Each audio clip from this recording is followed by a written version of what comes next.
everyone, welcome back to Craft Time with the Archives. Today I'm going to be showing you how to make a Pioneer tin can lantern. So in the 1800s, people did not have electricity. They didn't have electric light bulbs, they didn't have battery operated flashlights, that sort of thing. So if they wanted to light up their house, or if they needed a light to guide them when they're walking around in the middle of the night, they had to use things like candles and lanterns.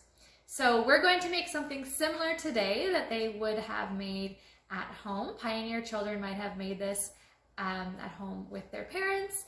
So basically all we need today are a couple things. We of course need a tin can.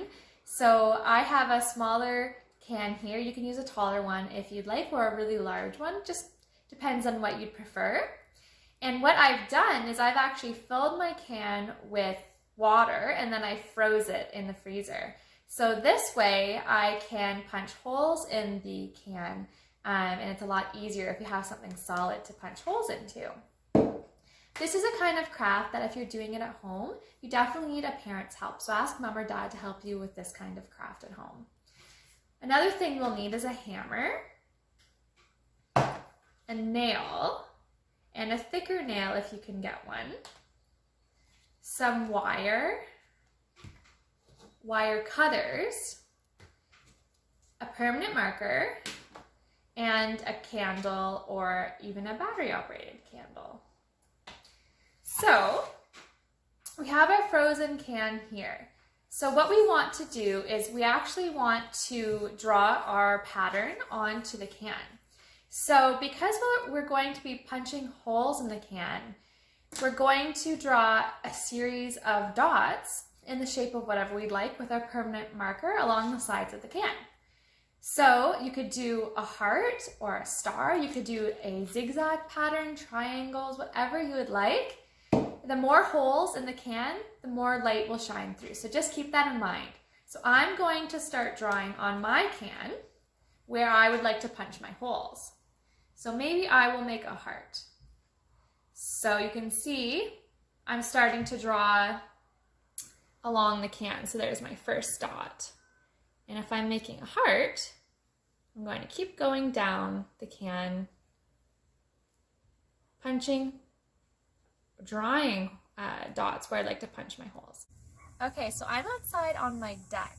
So the can is really slippery because it's metal and it has condensation on it from the ice being inside. So the best probably spot to hammer your nail into the can is somewhere where it's not a slippery surface. So that's why I'm using this wood deck. So now what I'm going to do is I'm going to put my nail into each dot that I drew on the can and hammer the nail into the dot. So that will create a hole where the dot is. And that will create an opening in the sides of the tin can for the light to shine through. So I've already got one here.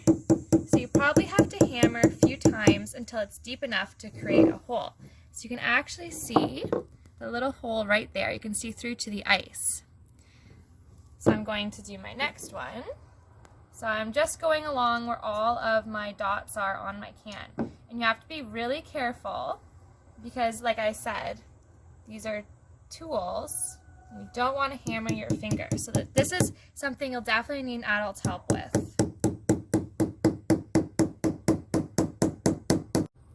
Okay, so I have all of my holes punched into my can into a shape of a heart. You can do a lot more holes than this if you'd like. You could do all kinds of holes punched all over your can and then a lot of light will shine through. But I'm just doing a heart on mine. So now what we have to do is punch a hole on either side of the can at the very top so that we can put some wire through, so that will be the handle for our lantern. So I'm going to do that now. Alright, so I have my holes punched on either side at the top of my can for the wire handle. So now we still have our ice inside our can, so I'm going to leave my can outside for a bit in the sun for the ice to melt, and then it should just pop out. It's already dripping water everywhere, so it shouldn't take too long. But you'll notice that at the bottom of your can, it's actually popped out from being frozen. That's really easy to fix. All you have to do is hammer the bottom of the can until it's flat on the bottom. So I'm going to wait till the ice is melted and then we will continue on to the next step. Alright, so I have my wire and I cut a piece of the wire long enough so that it can fit through both of the holes on the top of my can and be tall enough to act as a handle. So I just used wire cutters to cut the wire and it cuts pretty easily.